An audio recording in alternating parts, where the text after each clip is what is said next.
Vous écoutez Radio Légumes et compagnie, le balado consacré à la culture et l'entretien des plantes comestibles.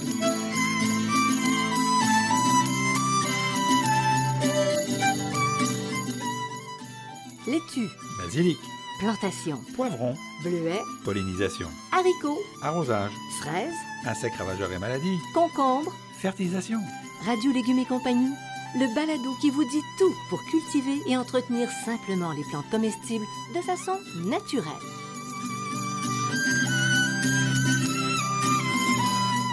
L'engrais Merpoule d'Actisol est facile à utiliser. Il est produit localement et bon pour l'environnement. Cet engrais 100% naturel est fait de fumier de poule pondeuse.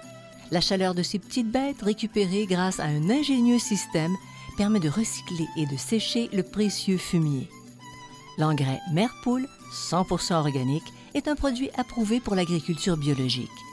Pour votre potager, exigez l'engrais Merpoule d'Actisol, une entreprise locale qui accompagne les jardiniers d'ici dans leur quête d'un environnement plus beau et surtout plus sain. Salut tout le monde, très heureuse de vous retrouver. Bonjour Monsieur Bertrand, très heureuse de vous retrouver. Bonjour Madame Janine, moi de même.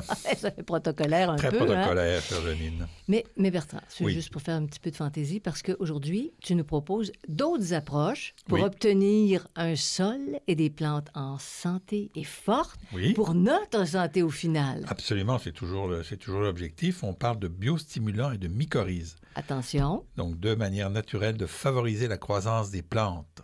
OK. Favoriser la croissance des plantes, c'est important. Je vais tout de suite vous dire que c'est un complément du balado Nourrir la plante ou prendre soin du sol pour nourrir la plante, donc qui est en ligne actuellement.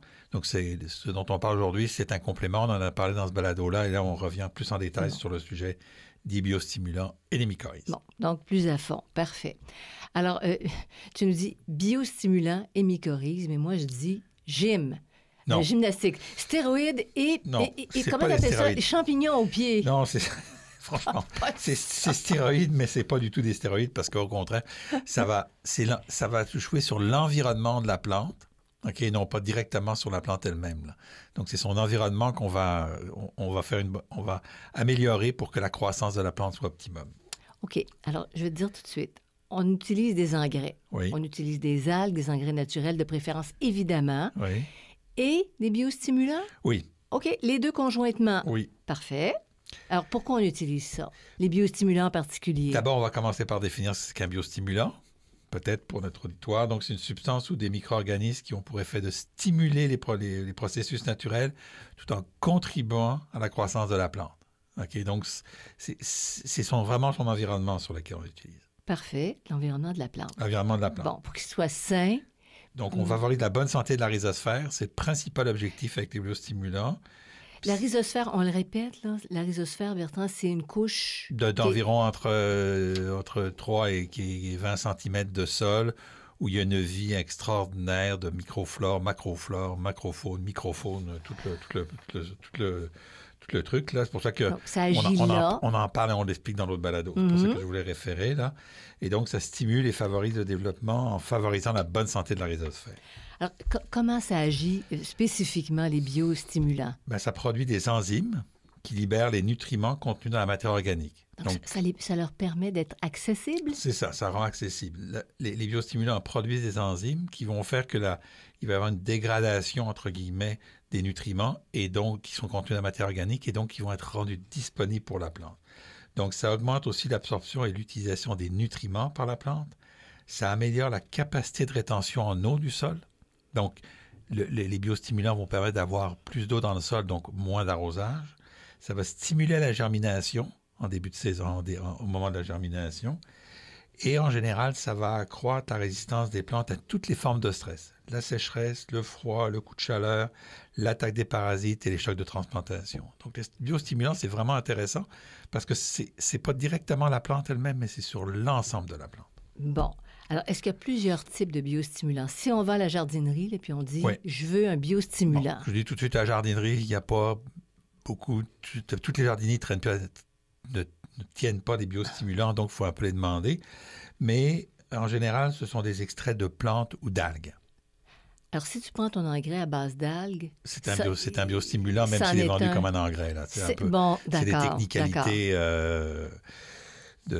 gouvernementales, là, mais c'est en réalité, effectivement. Donc ça fait le boulot. Oui, ça peut l'engrais aux algues particulièrement. Oui, aux algues, mais il y a des biostimulants aux algues aussi.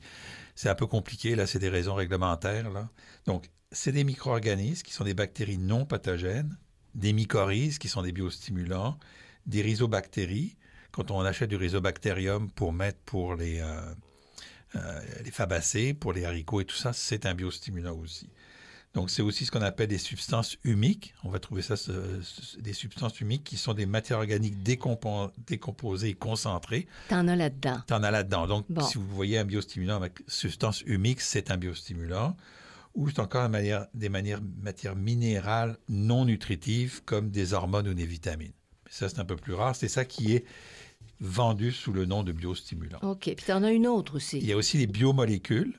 Donc, par exemple, le chitosan, qui est issu de la chitine contenue dans les carapaces de crustacés.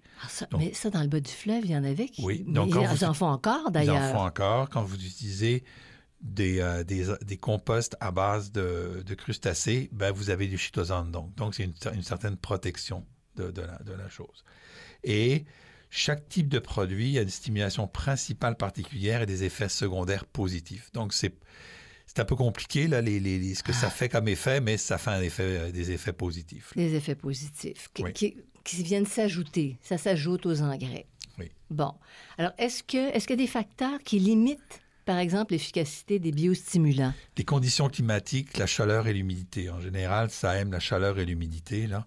Donc, quand il fait sec, les biostimulants fonctionnent moins bien. Puis quand il fait froid aussi, ils fonctionnent moins bien. OK, parfait. Donc, moins bien à l'automne. En général, on ne l'utilise pas à l'automne, on les met au printemps, donc il n'y a pas de problème. Alors, quand et comment on ajoute des biostimulants? Une autre affaire. Oui, hein? Donc chaque produit a son type d'application puis son dosage particulier. Donc, il faut suivre les recommandations du fabricant. Est-ce qu'il pourrait avoir de la casse si jamais on dépasse les doses? Non, il n'y a aucun problème.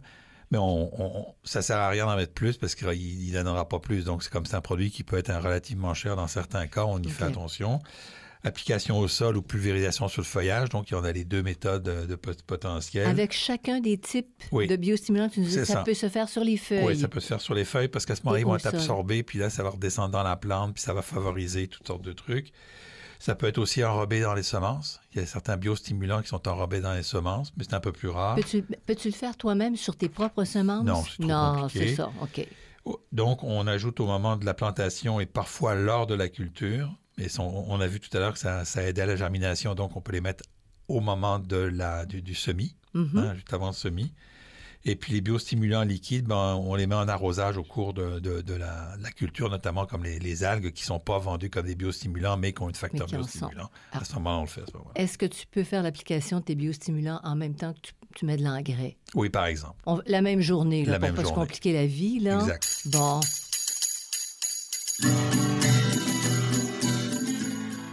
Vous écoutez Radio Légumes et compagnie, le balado consacré à la culture et l'entretien des plantes comestibles.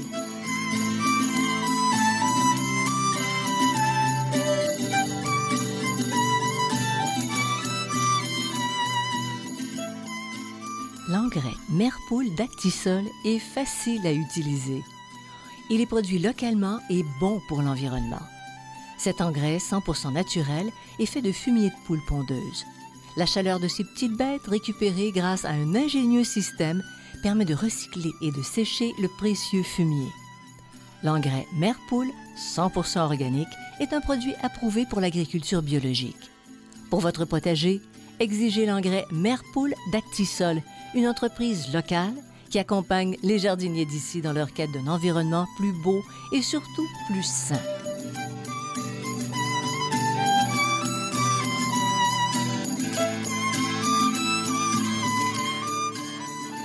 Vous écoutez Radio Légumes et compagnie, le balado consacré à la culture et l'entretien des plantes comestibles.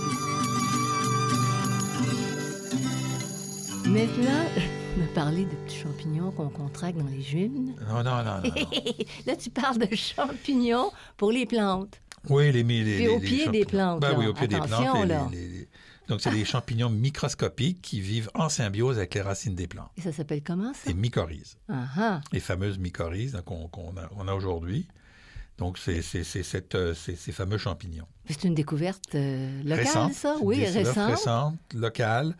Elle a été faite, mise à jour par le Québécois André Fortin dans les années 1970. C'est-à-dire, on connaissait les mycorhizes depuis longtemps, mais c'est lui qui a fait un véritable travail incroyable parce que ça existe depuis des milliers d'années, les mycorhizes. Une symbiose qui existe depuis très longtemps, mais lui, il l'a identifié dans le forestier et il a été capable de transférer ça en termes horticoles, donc en termes utilisables.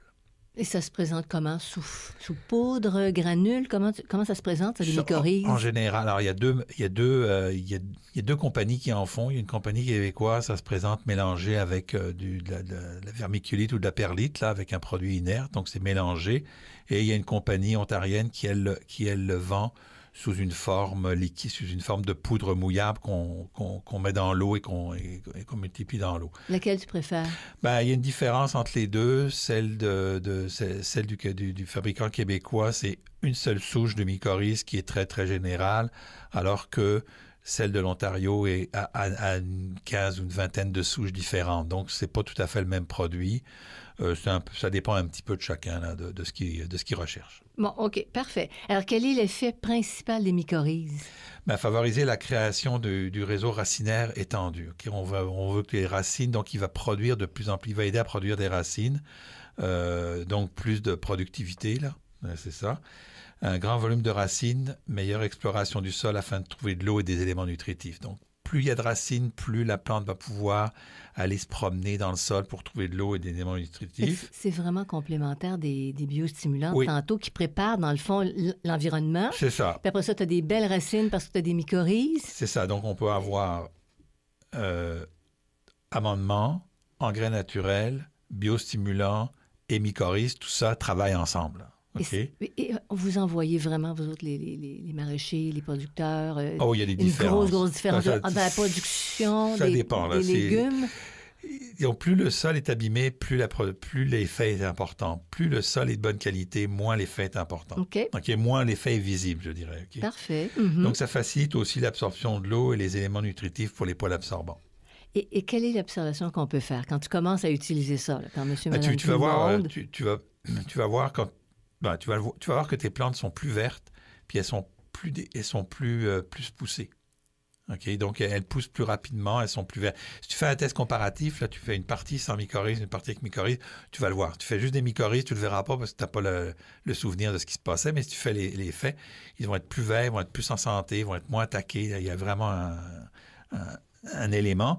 Et là où tu vas le voir le plus, c'est quand tu vas les déterrer. Là, tu vas voir qu'il y a plus de racines dans un plant mycorhizé qu'un plant non mycorhizé. Fait que ça pourrait te donner des plants qui sont plus vigoureux. C'est des plants plus vigoureux, plus résistants, oui. Donc, une floraison qui est accrue aussi. Quand tu l'utilises aussi, tu as une plus grande résistance une plus grande résistance au stress. OK, donc transplantation, sécheresse. Oui. Moins de risque de carence, mais ça, c'est un peu à la marge. Et moins de risque de pourriture des racines. Mais c'est ça, là. C'est moins, là, mais en réalité, c'est plus. C'est plus.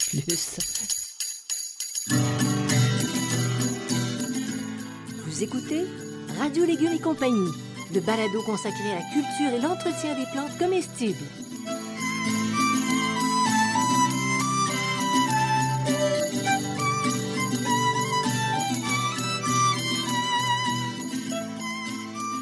Vous êtes à la recherche de réponses sur la manière de cultiver votre potager, vos légumes et vos fines herbes? Je vous propose le Jardin potager, questions de jardinier, réponses d'un horticulteur. Dans ce livre, je réponds à plus de 1400 questions. Elles abordent aussi bien l'aménagement du potager, l'entretien du sol et des plantes que la récolte.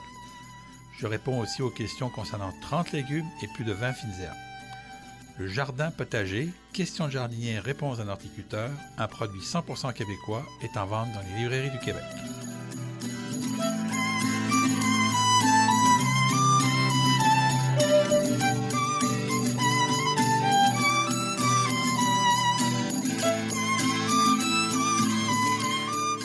Vous écoutez Radio Légumes et compagnie, le balado consacré à la culture et l'entretien des plantes comestibles.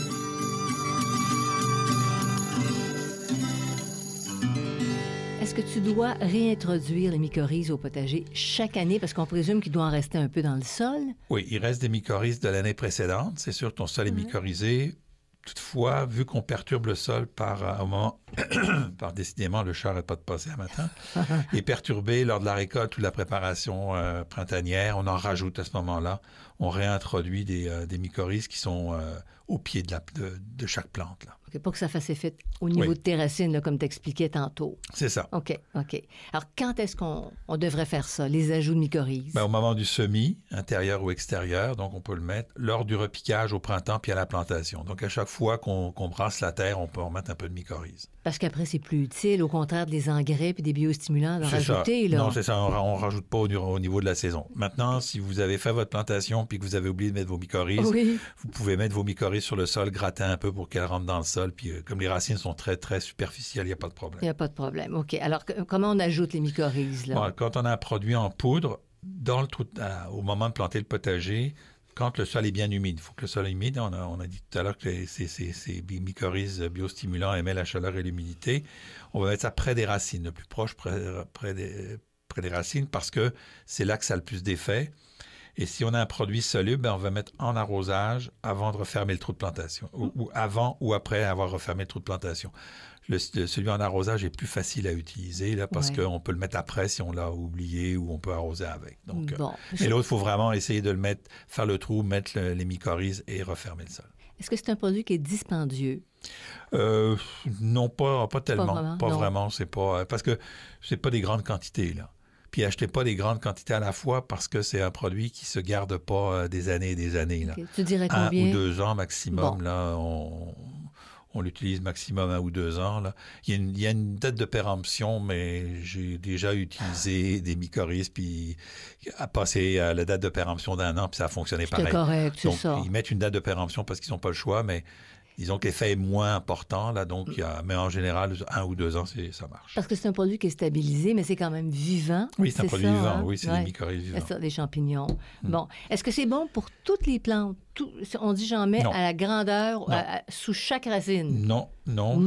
C'est complètement inutile parce qu'il n'y a pas de symbiose avec des mycorhizes chez les brassicacées ou les crucifères, donc choux, navets, radis, etc. Ça ne sert à rien d'en mettre. Ça n'a aucune utilité. Puis en fait, Bertrand, est-ce qu'on pourrait dire, je ne sais pas, là, tu me corriges, mais ça n'a pas beaucoup de racines, ça n'a pas des grosses racines. C'est pas une question de racines, c'est une question ça n'a pas d'effet sur les racines parce que naturellement, il n'y a pas de symbiose entre les brassicacées et des mycorhizes. Ça, c'est les choux. C'est ça. Okay. Les colopodiacées aussi, comme les épinards et les betteraves. Puis les polygonacées, comme l'oseille et la rhubarbe. Donc, si vous avez la rhubarbe, vous rajoutez du mycorhize, ça ne sert absolument à rien. Okay? C'est-à-dire que il ne va pas se perdre, ça ne va pas être dangereux pour l'environnement, il n'y a aucun problème, mais c'est de la perte d'argent parce que ça n'a aucun effet. C'est ça. Okay. Bon, voilà qui est clair. Alors, on les trouve où? Les mycorhizes sont faciles à trouver en jardinerie, là. Il y a même des murs qui ont plein de mycorhizes dans certaines jardineries. Là. Et comment on s'y retrouve? Tu dis il y en a plein. C'est-à-dire qu'il y a 2 compagnies, là, fait que c'est pas très compliqué. Là. Une ou l'autre. Il y a une compagnie qui en fait un pour le potager, pour les fleurs et pour les arbres, et une autre qui en fait sous un autre nom. Donc, c'est assez facile à trouver en jardinerie. Quant aux biostimulants, c'est moins populaire. Donc, on va y trouver soit en jardinerie, soit sur le web. Bon. Si tu avais le choix, on dit un ou l'autre. Lequel tu favoriserais? Je favoriserais les mycorhizes. Sérieusement? Oui, je favoriserais les mycorhizes, même si j'aime bio les... Il me demande toujours de choisir. Moi, je ne veux pas choisir. Tu veux les deux? Non, mais parce que le problème, c'est la difficulté, c'est que choisir, ça dépend un peu de la situation, ça dépend de mon sol, ça dépend de comment est-ce que je file des fois. Mais les biostimulants sont vraiment intéressants aussi. Il y a vraiment des biostimulants intéressants, là. Donc, disons que là, moi, j'utilise mycorhizes et algues. Oui. Okay, parce que je sais que dans l'algue, c'est une partie biostimulant. Là. Ça, c'est mes 2 que j'utilise le plus. Là, ça dépend comment tu veux te simplifier la vie, comment tu veux... Il y a toutes sortes de... J'ai tiré les verres du nez quand même. Je suis fière. C'est ça, là, c'est ça. Ça m'a tiré les verres du nez. Là, mais c'est juste là qu'à un moment donné, là, ça devient un petit peu...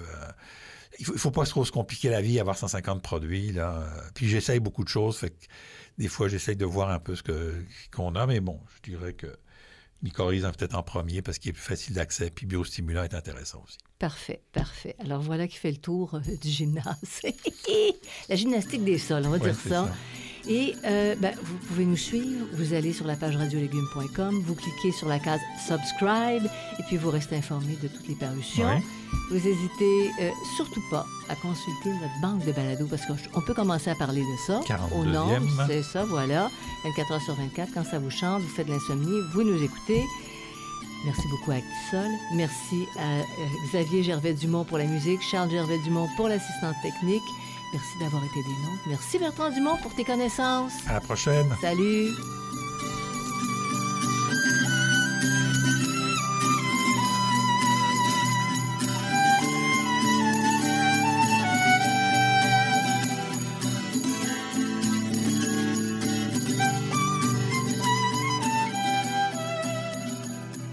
Vous écoutez Radio Légumes et compagnie, le balado consacré à la culture et l'entretien des plantes comestibles.